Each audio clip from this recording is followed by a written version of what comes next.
Let's talk May Reading Wrap Up 2024.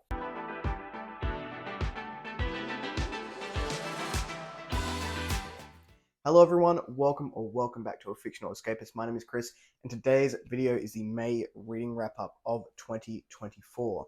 Before we jump into the video today, make sure you check in the description box down below for links to my social media and Discord, should you want to come along for the ride.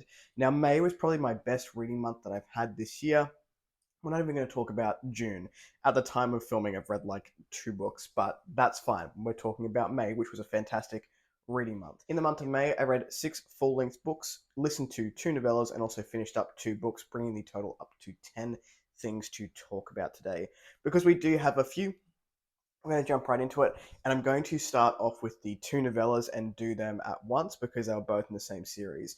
So I needed something a bit light and fluffy to carry me into the month of May, so I ended up picking up the first 2 novellas in the, I can never remember what this series is called, the Skyward Flight series by Brandon Sanderson. So there's 2 books, and then there's a series of 3 novellas before the 3rd book happens. And now that I've listened to the first 2 novellas, it's fairly important for the progression of the story to do that and not skip them and then go into book 3 from what I gather. So I read Sunreach, which was the first one, and also Redawn, which was the second. Sunreach followed one of the characters. I did not enjoy it as much as I enjoyed the second one. I can remember a lot more of the second one, but Sunreach followed, I want to say, Freya from the Skyward Flight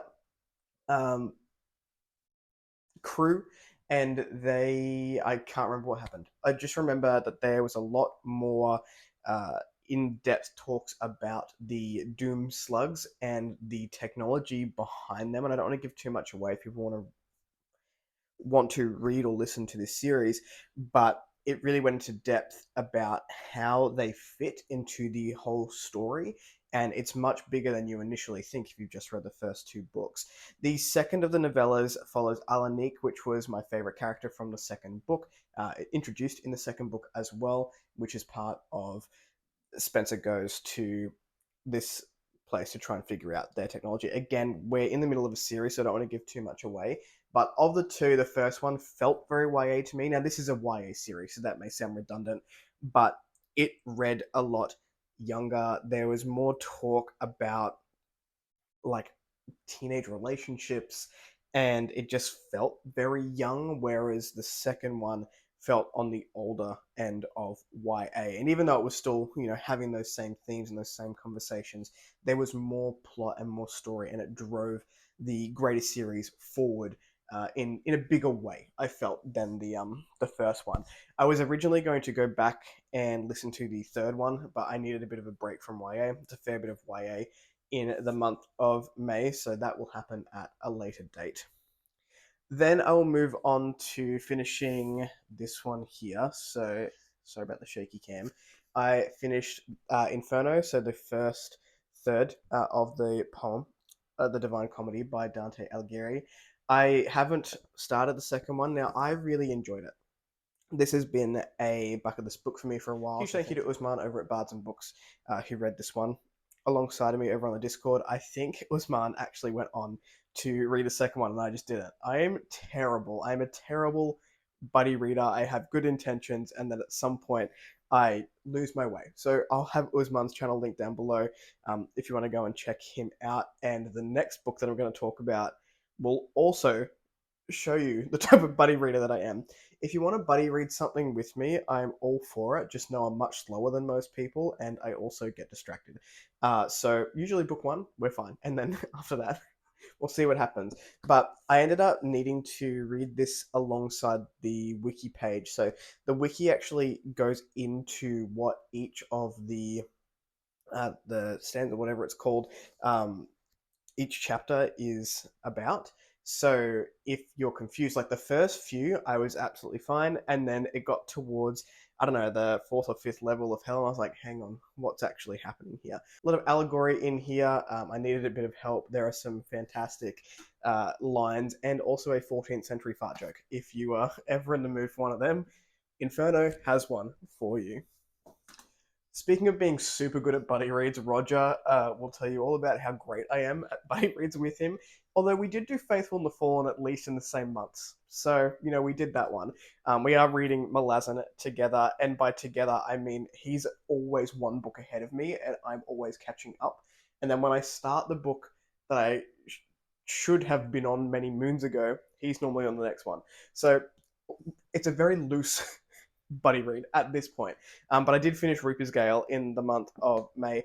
I quite enjoyed it. I've quite enjoyed my whole time in Malazan. Ask me anything about this book, I could not tell you what happened in it, but I know we had a bunch of characters that I enjoyed came back into this one.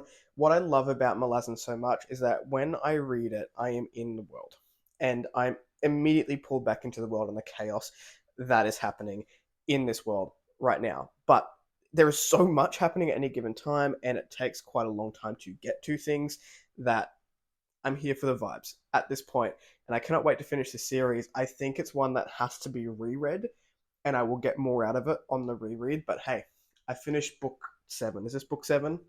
I've got 8, 9, 10 up there. So yes, this is book 7 in the series.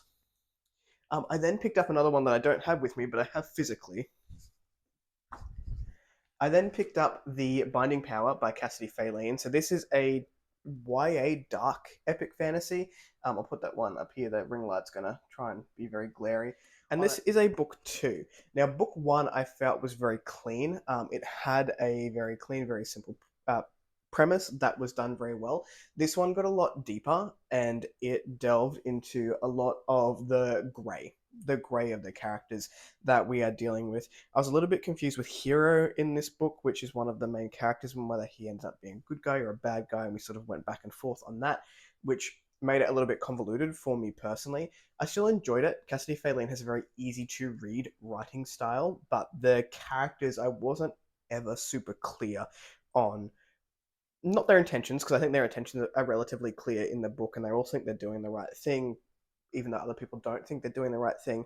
But it got a little bit more convoluted for me in this book. There was an added element to the Binding Power with a new character, which I'm very much looking forward to seeing where that goes, because I think it's going to add a lot of depth to this. But I had an overall good time. I think I gave it a 3.5 star. I can't remember it starts with a K.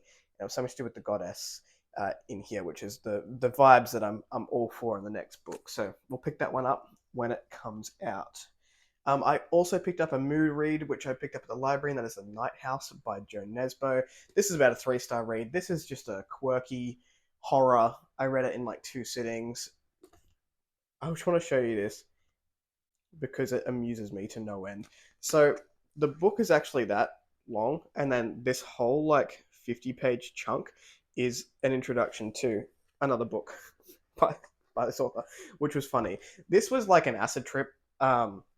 Don't try it if you haven't yet, kids who watch this channel. But like, it was done in 3 parts. The first part was the longest, following some young kids. Some crazy shit happens. The second part was like a school reunion, I think, where the first part was like written into a book that this author had written, dealing with that, and the third part was just insane. So it was fine. It was just a horror. It was okay. I don't know what more to give you on that one. I then picked up another YA book called Purged by Aaron N. Hall. I'll put that up here. This was probably the highlight.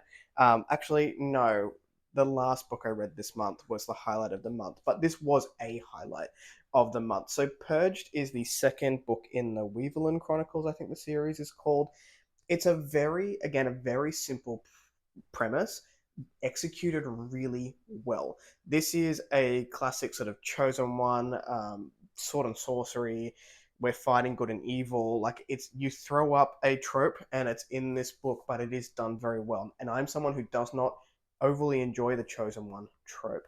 I really like this series. I would recommend it to kids who are trying to get into YA. I would say anything from about 12 would be relatively safe to read this series, I was very impressed with the first book, which was Foreordained, and I'm very impressed with the second book, which is Purged. Purge takes place a couple of years after the end of Foreordained, and again, we're dealing with that premise of good and evil and trying to work through some morally grey aspects of life.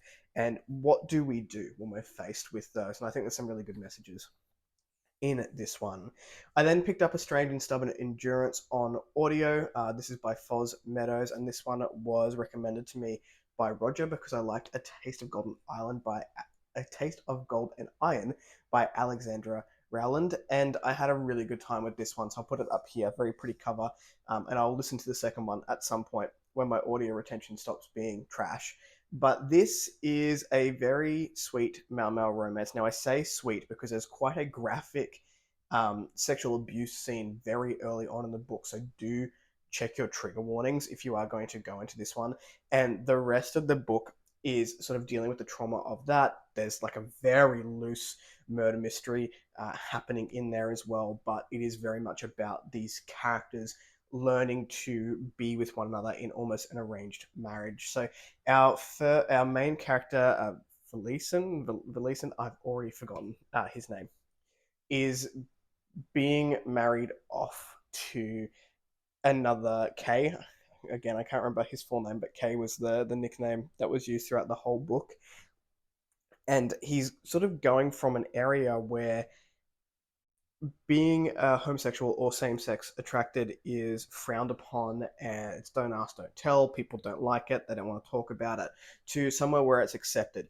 And seeing the patience that Kay had for Valeeson throughout the entire book was really sweet. And that's something that Roger said in his wrap-up, was that it was almost too sweet and Kay was almost too perfect during the entire book, which is something that I agree with there.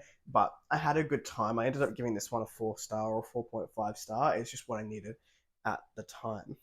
And then for something not sweet, I picked up Just Like Mother by Anne Hetzel. I want to say, I'll put the cover up here, which is a cult horror. And this was a short one that I picked up on audio. I happen to have it on audio, so I just thought, hey, that'll fit in before the end of the month. I'll put that in there. And this is following two main characters who grew up in a cult and escaped it. It was the Motherhood Collective or something like that, where they put a lot of stock into being a mother and raising girls to be mothers. This had some very interesting conversations surrounding motherhood, and is that what people with a uterus or a womb are all they're good for? Is that what their purpose is in life? And people who don't want children, who are able to have children, are they doing a disservice to society?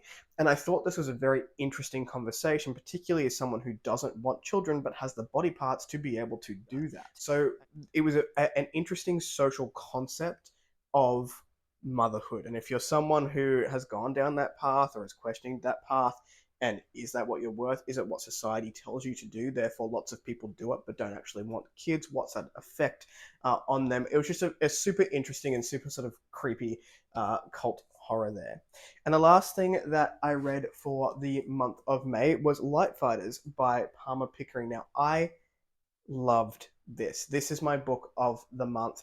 Palmer Pickering has such a way of coupling slow burn world building and intrigue and building up these characters in very slow ways while the story progresses quickly behind the scenes. So even though the events that were happening in this book, because it's chunky, it's about 800 pages, unfolded in a slow way, we really got to delve deep into what those things are, what the consequences of those things are, what impact it had on the characters, and I couldn't put it down. For an 800-page book, and me being a relatively slow reader, reading this in 5 days was insane. But I loved it. I cannot wait to see where this series goes. I enjoyed it much more than the first book, which is Moondeeds. I just had to check the shelf. Just Palmer Pickering fan for life over here. I would say to check your trigger warnings in here. There is quite a bit of graphic sexual abuse of this young character here, Cassidy. So if that's something that is uncomfortable for you, maybe just check going in. But I had a great time with this one. Like I said, book of the month. I have lost words. That's how good it was. I wish I could experience it again for the first time, and that is not something that I say lightly. So very much looking forward to when the next book of that series comes out. Those were the reads for the month of May. What did you pick up? What was your favorite? Let me know in the comments down below. If you like the content, give it one of those. If you want to see more of it, click subscribe at your will, and I will catch you in the next video. Ciao.